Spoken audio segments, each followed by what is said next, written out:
저는 당과 상관없이 우리 보건복지위가 반드시 풀어야 할 과제라고 생각을 합니다. 부산에 한 고등학교 남학생이 아침에 일찍 6시 17분에 쓰러져 있는 것을 발견하고 119에 신고하고 119가 33분에 도착했지만 소아신경과에 있는 병원을 찾다가 치료도 받아보지도 못하고 사망한 그 사건에 대한 보도인데, 이런 거 보면은 국민들은 상당히 의아해 합니다. 혹자는 119 응급 이송 체계가 왜 그러냐고 탓하기도 하고, 혹자는 왜 병원이 아이를 안 받아주냐고 탓하기도 하는데, 제가 볼 때 그렇게 119나 병원 탓만 한 문제가 아닙니다. 이러한 것들이 제대로 시스템이 마련되어 있지 않기 때문에 앞으로는 이런 일이 더 일어날 수 있다는 겁니다. 이런 데 대한 심각성 때문에 의료 정상화를 위한 여러 논의가 이루어지고 있고, 그래서 지역의사제법도 지난번에 필수의료지원법도 통과는 했습니다. 다만 저는 그게 제대로 과연 지역에 필수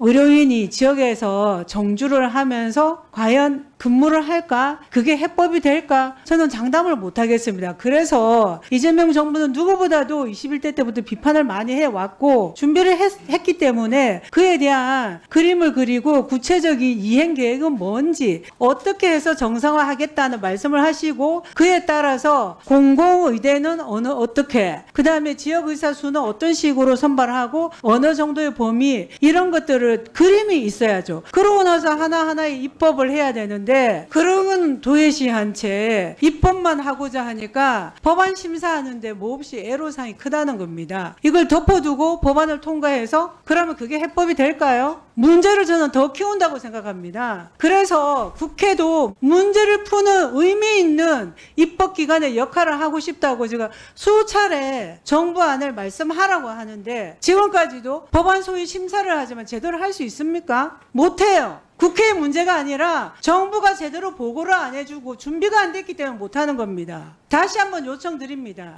로드맵은 뭔지 말씀해 주세요, 장관님. 저희 이제 정부 내에서는 로드맵에 대한 초안을 마련해서 계속 의견 수렴하고 검토를 하고 있고요. 이제 의료혁신위원회가 구성되면 전체적인 국민을 대표하는 그런 위원회 성격이기 때문에 그 위원회를 통해서 좀 더 검증받고 그리고 공식적으로 발표를 할 계획을 가지고 있습니다.